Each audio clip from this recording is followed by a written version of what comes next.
League of Legends is a MOBA, where 2 teams of 5 try to destroy the enemy nexus. If you destroy it, you win.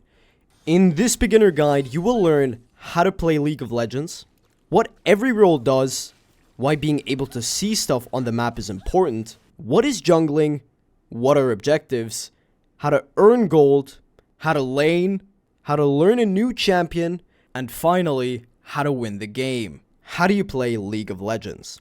You move with your mouse by right-clicking somewhere to walk there, and you use your abilities with Q, W, E, and R. You can also attack by right-clicking someone, which is called an auto-attack. Q, W, E, and R will do different things, and you also must skill them differently depending on what champion you play. You must also buy different items depending on your role and champion. Don't worry, this is really easy to figure out. This is where I recommend you something like Blitz. It automatically sorts your runes, tells you what to skill and what to buy. It makes the learning curve really easy, as you don't have to focus on what you buy, but rather on the game. When you know how to play the game at least somewhat decent, then you can start learning what items do and what to buy exactly against your enemies. If you don't want to get Blitz, you can always watch a 3-minute guide on your champion. Now that you know the basics of how to play, what should you play? There are 5 different roles: top, jungler, mid, bot, and support. Each player selects a unique champion and role. First we have top. They're in the top lane and usually play tanks or bruisers. A tank has a lot of health, and a bruiser is a mix of damage and health. Because top laners are so far away from anything on the map, they basically 1v1 the majority of the time. Then we have the jungler.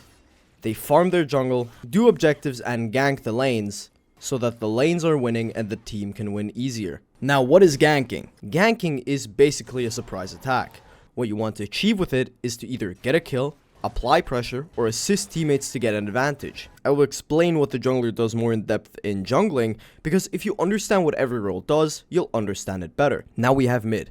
They're in the middle lane, can roam easily to help the top or bottom lane, and they usually play mages or assassins. This is one of the most important roles, as the middle lane is the shortest way to the nexus. They're also the closest to anything and can help easily with things like objectives. Objectives are important, as depending on which one you do, you gain different buffs, but I'll explain that later. Then we have bot or ADC, attack damage carry. They're in the bot lane and can do tons of damage if fed. What does it mean to be fed? It means to be in front in gold and experience. But how does that happen? If you play bad against someone and keep dying to them, they will become fed. In the same lane as bot is support. This is the only dual lane. Support provides heals, shields, crowd control, and vision control through warding. There is hard CC, which means that you can't do anything, like being stunned.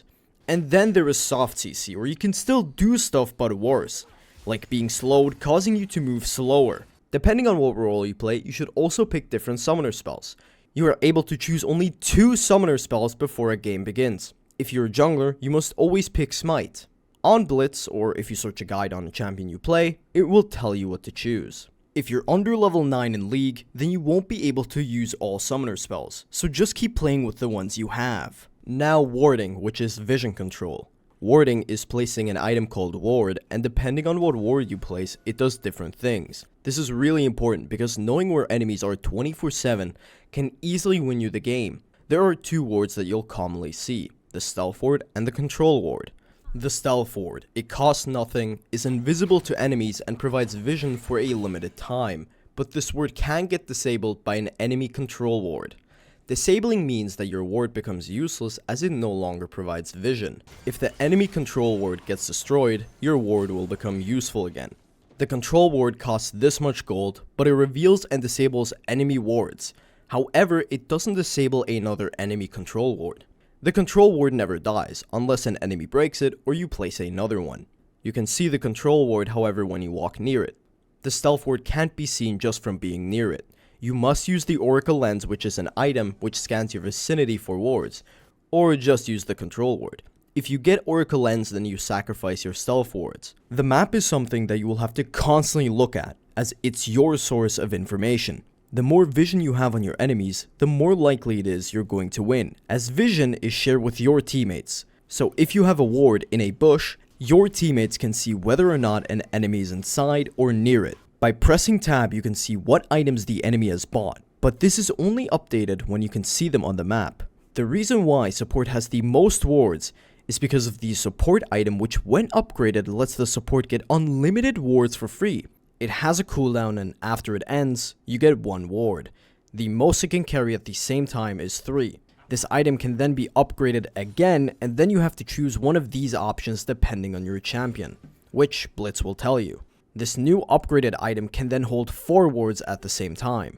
This is why support players always get Oracle Lens after their support item got upgraded, as you can only have 3 stealth wards placed at the same time. Now that you know what every single role does and why vision is so important, let's talk about jungling.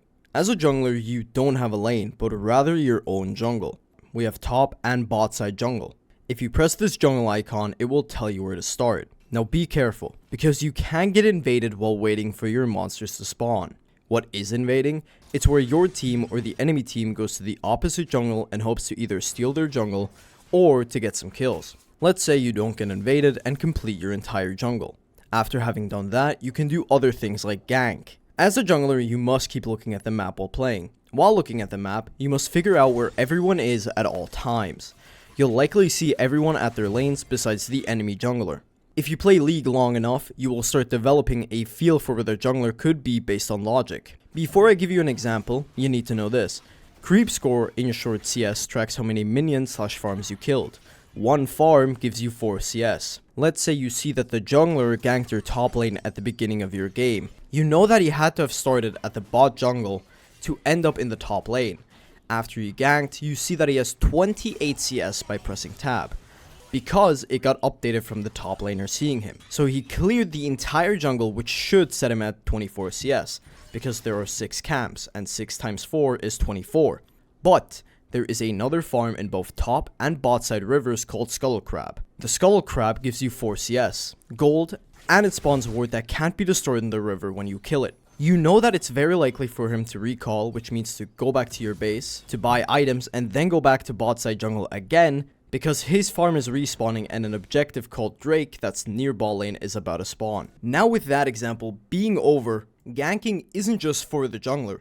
Anyone can gank. That's why you'll often see support players roam to help the other lanes.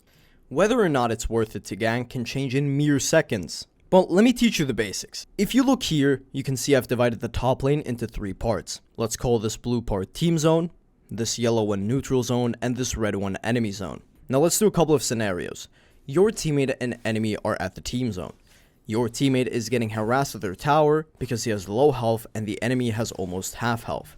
This is a perfect opportunity to gank because your teammate needs help, and even if you don't kill the enemy, you still remove some of that pressure from your teammate. Let's get another scenario. Let's say they're both in the neutral zone. It depends on what champion you play, the enemy plays, and your teammate. Also how much health and mana they both have. But one key factor is how the minions are looking like. If almost all of your teammates' minions are gone, no new minion waves are coming, and the enemy is about to push your team's tower, it can be a good gank. What if your teammate and the enemy are both in the enemy zone? You can't really gank, so it's best either recall by pressing B or gank mid if possible. Objectives play a huge factor in winning the game. The reason why the jungler is the only role to be able to do it is because of his summoner spell called Smite. This lets him do 600 to 1200 damage to monsters so that others cannot steal it. What do I mean by stealing? The thing about objectives is the fact that no matter how much damage you dealt, if you don't get the last hit, you will not get the buffs. That means you could have dealt 99% of the damage, but if your enemy got the last 1%, that means their team gets the buff. There are 5 different objectives: Drake, Void Grubs, Rift Herald, Baron, and the newest one called Arakan. Drake is just a dragon that, depending on which type, gets you different buffs. Now a special Drake called Elder Drake will permanently spawn after your team gets 4 Drakes in total. The Elder Drake is the best Drake as it gives you OP buffs by giving a 50% bonus on every Drake your team has gotten. You also get a burn effect to basic attacks and abilities, dealing true damage over time. True damage ignores everything like armor and is really effective against tanks. Void Grubs are these 3 monsters that when killed grant the effect Touch of the Void, which lets you do more damage to towers.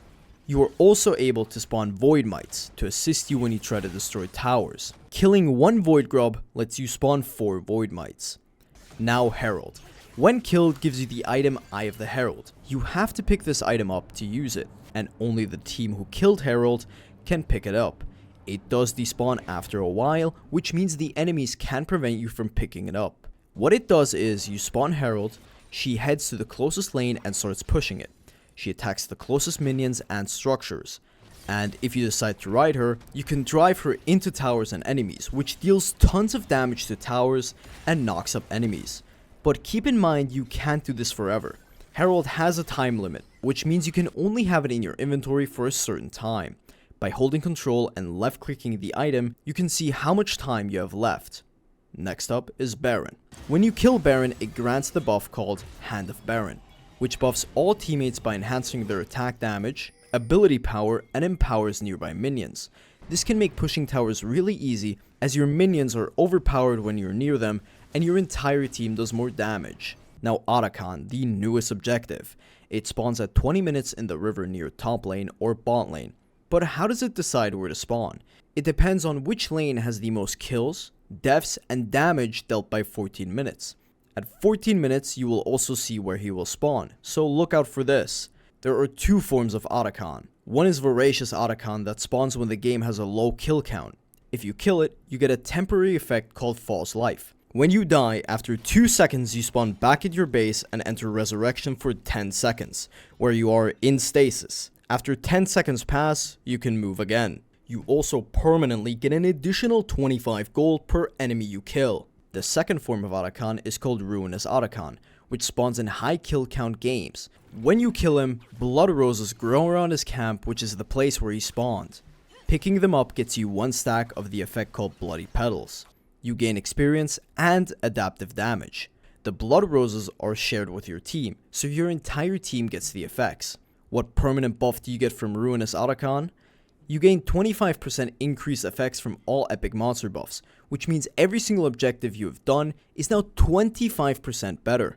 Now we have Feats of Strength. It grants you a permanent buff called Blessing of Noxus, which grants a buff to tier 2 boots, and after you buy 2 legendary items, you can get tier 3 boots. But how do you get it? You have to get 2 out of the 3 following. First 3 champion kills, first turret, and or first 3 epic monsters. One small tip is, if you do Void Grubs and don't get all 3 monsters, it will not be counted to Feats of Strength. Let's talk about laning. In the beginning of the game, you want to get an advantage, which is what laning is all about, so that you can constantly harass your enemy, and if you're fed, you can start roaming and help other lanes. You can do this by farming the minions, trading, and by having a good wave management. The reason why you can't just randomly go and roam if you're top, mid, or bot is because minions are really important. But I'll explain more in how do you earn gold. Now, how and when do you trade? It all depends on your champion versus the enemy champion, your level and enemy level, what items you both have and spell sequences, which means what the enemy skilled versus what you skilled. This seems like a lot, which it is, because there are over 160 champions. But what I recommend is to watch a 3-minute guide for your enemy's champion so that you know what you're dealing against. Another factor that a lot of beginners don't know is that minions can help you. If you attack an enemy while being near enemy minions, they will focus onto you instead of the other minions. In the beginning, minions deal tons of damage because you have so little health. So if you attack while your minion wave is pushing in, you can go for a 1v1 and most likely win. Even if you don't kill your enemy, if they have low health from the trade, then you have lane priority, which means that you have control. This might force them to recall and miss some minions. Another key factor is levels. If you're level 2 and your enemy is level 1, you have double their abilities. So depending on the matchup, which means what champion you picked versus what the enemy picked, you should go for a 1v1. Same goes for when you're level 3 and they're level 2. You can't skill your ultimate, which is R, until level 6. Attacking the enemy while you're level 6 and they're level 5 is almost always worth it, and you should 1v1 them. Now, how do you manage your waves? You can freeze your wave, which means you intentionally only last hit your enemy's minions so that they kill your minions so that your opponent misses out on gold and experience. You can also slow push, which means you build up a large minion wave to push into the tower. Also, fast pushing, which is where you push the minions quickly into the tower, creates pressure, which lets you be able to roam or recall, because your enemy has to deal with it or else they lose their tower. How do you earn gold? Even just by existing, you earn gold. This is why it's sometimes important to stay in base to buy your next item instead of going out there and getting gold. If you play top, mid, or bot, you can also earn gold by killing minions last hit, which means just like objectives, if you don't get the last hit, you don't get the gold. There are 4 types of minions: melee, range, cannon, and super minion. Melee minion is tanky but does less damage. The range minion does more damage than a melee minion but doesn't have as much health. The cannon minion is tanky, does a lot of damage, and spawns in every 4th minion wave. They spawn more often in the 15 and 25 minute mark. The super minion spawns after you destroy an inhibitor. But why can't you randomly roam? Minions start spawning at 1 minute and 5 seconds, and every 30 seconds after that, a wave spawns. A kill gives you 300 gold, and these 2 minions are about 20 gold each. So in 3 waves, you could get the same amount of gold as a kill. Getting minions is guaranteed. A kill while roaming isn't. This is why if you start roaming while not being extremely in front, you can lose your lane really quickly. What about other roles? How do they earn gold? The jungler has to kill their farm, unless it gets stolen. Then they get nothing. Support can get these small blue circles around them, which basically says, if you attack a minion when it has less than half of its health, you share with your teammate if he's nearby. I recommend sharing cannon minions as they give the most gold out of any minion and can be crucial to winning the game in the early stages. You also earn gold by doing objectives, destroying plates, towers, or killing someone. What are plates? In the first 14 minutes of the game, the health of the towers are divided into plates. Getting 1 plate gets you money. You can also earn gold from wards, either by destroying them or pinging them. I recommend that usually 2,000 gold that you go back home and buy items so that you're stronger. How to learn a new champion. Let's say you want to learn Briar. You first watch a 3-minute guide on Briar to understand her abilities and what the champion does. If Briar seems interesting enough, then you can buy her, and in League there's a game mode called Training, where you can practice with champions. I'm going to show you how to practice. You go to the control panel and level up until you're level 6. So you can test out all abilities. Then you teleport yourself into the middle, disable the minions so that they won't bother you. Then spawn an enemy practice dummy to test out your abilities. You can also disable cooldowns and have infinite mana. You can test out different combos, but the 3-minute guide will probably tell you what combos to do. One thing that most beginners do is learn a new champion plus the game, which makes it extremely difficult to learn this game. This game is highly strategic, so I recommend you learn 2 champions, at maximum 3 you like, and just play them. After you feel comfortable with your champion, you can then focus on the strategic part of the game. I recommend you watch YouTubers who play the same champion but at a higher elo so you can learn and improve. Be careful, however. There are some YouTubers that do troll picks and make it seem like that the troll pick is OP, but the reason why it's OP is because they're either playing in iron lobbies or it's most likely staged. If you copy their troll pick, you will most likely lose. Now, how to win your games. You know that by destroying the Nexus, no matter how badly you're losing, you win. But how do we get to the Nexus and destroy it? You should focus on getting towers and objectives. Objectives can be the deciding factor if you win or lose. This game is progressive, which means you'll get the outer towers, the inner towers, and so on. But you don't have to get all the towers. You could get all the towers at the top lane and destroy the Nexus without ever taking any other tower. If you go into a tower without minions, then you will get attacked by the tower. Even if minions are there, you can still get attacked if you attack an enemy. These 2 towers respawn after 3 minutes of being destroyed. The inhibitors can also respawn after 5 minutes of being destroyed. If you destroy only 1 or 2, then in each lane only 1 super minion will spawn. If you destroy all 3, then in each lane 2 super minions will spawn per wave. If you're in a game, you can go into settings by pressing escape.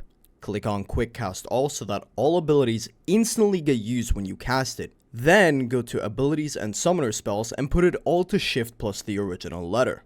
This is so that if you use shift plus an ability, you can still see the range of your spell. Go to interface and in show names above health bar, pick champion name, as you will get confused from the many skins. Enable show spell cost so you can see how much each spell costs without hovering over it. Scroll down and enable show neutral camps so that you can instantly see if objectives are on the map. If you don't want any toxicity, then disable chat from the enemy and ally team.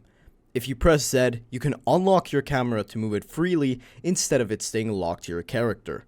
I haven't seen a single guy talk about this next thing, even though it can make or break your games.